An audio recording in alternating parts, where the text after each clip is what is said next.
Le thème du menu de ce soir était inspiré du tableau Les Noces de Cana de Véronèse, qui est exposé au Louvre.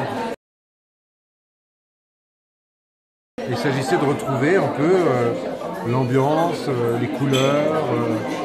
On a commencé par un pâté en croûte absolument somptueux, du céleri rémoulade, qui sont vraiment les ingrédients rêvés d'un repas de noces. Et après, on a eu droit à une sorte d'îlot de galettes sur lesquelles trônaient 4 Saint-Jacques, délicieuses. J'ai interprété ça comme les noces de la mer et de la terre. On a feuilleté un petit peu, entre guillemets, le catalogue des œuvres du musée du Louvre. Assez rapidement, on s'est arrêté, nous, sur une famille de produits qui nous plaît bien, ce sont les natures mortes. Une famille qui est assez présente. Beaucoup de gibier, beaucoup de produits d'automne, donc ça collait bien à la saison et à l'esprit de ce qu'on voulait faire. C'est un petit peu ce qui a guidé le gratin de potiron avec les noix de Saint-Jacques. Il est au pass, je pense.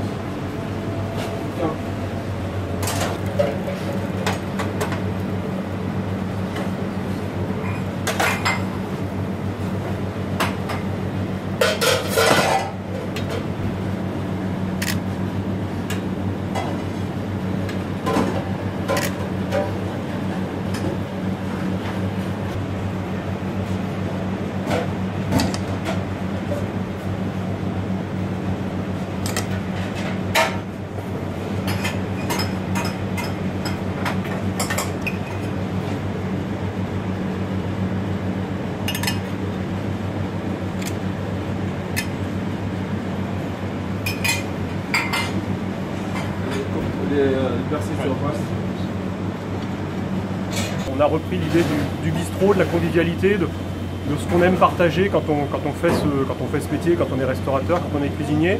On s'est arrêté sur les Noces de Cana, qui est une œuvre qui est connue du grand public. On a pensé que ce banquet, ce partage, cette convivialité, ça collait bien à ce qu'on essaye de passer au quotidien et à ce qu'on essaye de mettre dans les assiettes.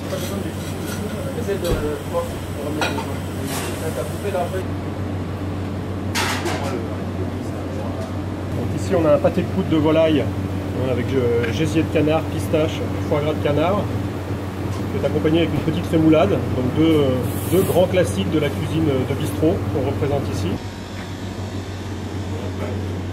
Donc pour clôturer le repas, on va avoir la tarte au citron meringuée. Donc on est sur une pâte sucrée cuite à blanc, bien cuite, bien croustillante, une crème citron très légère, bien parfumée mais très légère, et dessus de gros éclats de meringue boulangère bien soufflée, bien cuite, très craquante, et quelques zestes de citron. On a essayé de tirer un petit peu les fils rouges comme ça pour jouer le jeu, de dire comment ces œuvres, elles nous entourent et elles participent à notre quotidien dans les musées.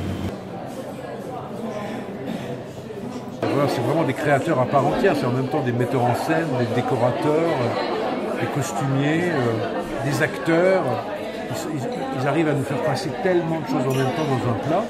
Et ce que j'aime, c'est le vrai point, le trait d'union incroyable entre notre métier d'acteur, de théâtre et le métier de cuisinier, c'est que c'est éphémère, ça dure un soir.